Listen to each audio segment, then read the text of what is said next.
datang di kelas matematika mudah bersama saya, Christine.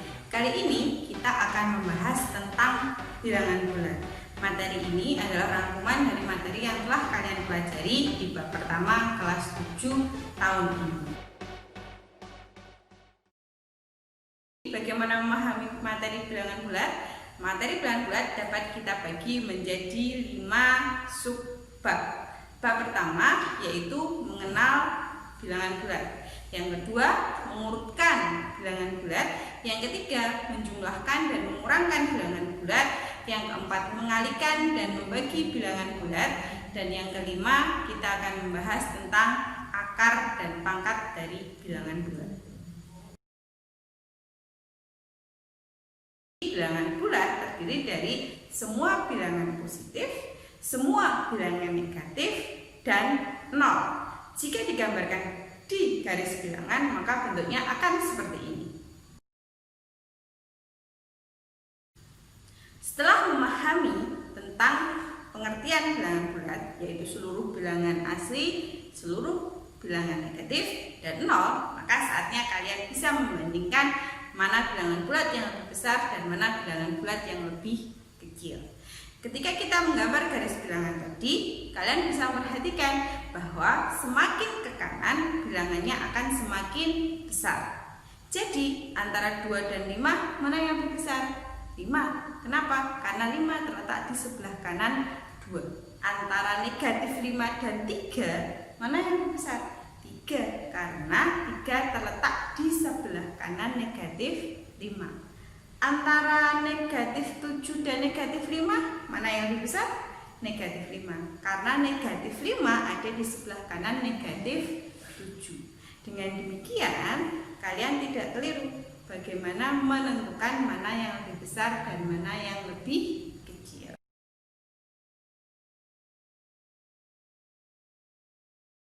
Selanjutnya, kalian akan mempelajari tentang bagaimana menjumlahkan dan mengurangkan bilangan bulat. Ketika menjumlahkan dua bilangan positif, kalian tentu sudah bisa karena itu sudah terbiasa dari sejak SD. 2 ditambah 5, 7. Seperti itu kan? Lalu bagaimana jika kalian menjumlahkan bilangan positif dan bilangan negatif? Misalkan 5 ditambah negatif 7. Bayangkan saja kalian pergi berperang. Ada pasukan hitam dan ada pasukan putih. Pasukan hitam itu untuk negatif, pasukan putih untuk positif. Ketika ada pasukan hitam sebanyak 7 tadi, lalu ada pasukan putih sebanyak 5, mereka berperang. Yang tidak berperang berapa? 2. Dan hitam atau putih? Hitam. Maka ketika 5 ditambah negatif 7 hasilnya adalah 2 dan dia negatif. Sama halnya ketika kalian menjumlahkan bilangan negatif dengan bilangan positif. Misalnya negatif 4 ditambah dengan 7. Pasukan hitamnya ada 4, pasukan putihnya ada 7. Maka ketika mereka berperang akan tersisa 3 pasukan putih.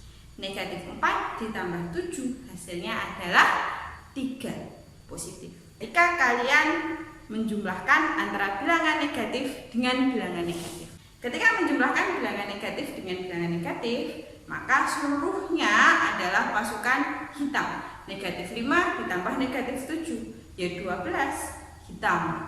Gitu kan? Jadi negatif 5 tambah negatif 7 hasilnya adalah negatif 12. Negatif 3 ditambah negatif 4 ada 3 yang hitam, ada 4 yang hitam. Jika dijumlahkan maka ada 7 yang hitam. Artinya ada negatif 7. Pengurangan bilangan bulat perlu diingat bahwa pengurangan adalah representasi dari penjumlahan dengan negatif. Ketika kalian mengurangkan, sebenarnya kalian menjumlahkan dengan bilangan negatif. Contoh, 3 dikurangi 2 artinya sama dengan 3 ditambah negatif 2. Nah, yang jadi permasalahan adalah jika kalian mengurangi dengan bilangan negatif. Misalnya, negatif 3 dikurangi negatif 5. Harus diingat, jika negatif bertemu dengan negatif, maka dia akan berubah menjadi positif. Jadi jika kalian punya negatif 3 dikurangi negatif 5, itu artinya sama dengan kalian punya negatif 3 ditambah dengan 5. Maka kalian akan menghasilkan bilangan 2. Berbeda dengan menjumlahkan dan mengurangkan bilangan bulat. Kalau menjumlahkan dan mengurangkan bilangan bulat kalian harus pergi ke medan perang, maka mengalihkan dan membagi bilangan bulat akan jauh lebih sederhana. Hanya perlu diingat, jika tandanya berbeda hasilnya negatif. Contoh, 2 dikali 5 sama-sama positif, maka hasilnya adalah positif 10. 2 dikali negatif 5, yang satu positif, yang satu negatif, maka hasilnya adalah negatif 10. Negatif 2 dikali 5, hasilnya adalah negatif 10 karena tandanya berbeda. Negatif 2 kali negatif 5, hasilnya adalah 10 karena mereka sama-sama negatif. Ingat, jika tandanya berbeda, hasilnya negatif. Kalau sama, tentu saja positif. Bagaimana untuk pembagian? Untuk pembagian berlaku sama. Jika berbeda tanda, maka hasilnya adalah negatif. 10 dibagi 5, 2. Negatif 10 dibagi 5, negatif 2. 10 dibagi negatif 5, negatif 2. Negatif 10 dibagi negatif 5, 2. Tetapi perlu digarisbawahi, dalam matematika kalian tidak boleh membagi dengan 0. Jadi dibagi 0, hasilnya tidak terdefinisi. Kalau kalian tidak percaya, kalian boleh ambil kalkulator sekarang, buktikan 5 dibagi 0, hasilnya adalah tidak terdefinisi. Bagian terakhir dalam bilangan bulat adalah akar dan pangkat. Pangkat artinya mengalihkan dengan bilangan yang sama beberapa kali. Dalam bahasa matematika bisa dituliskan dengan A kali A kali A sebanyak N kali. Itu yang disebut dengan pangkat. Contoh 2 pangkat 3, berarti kalian mengalihkan 2 sebanyak 3 kali. 2 kali 2 kali 2, hasilnya adalah 8. Seperti itu.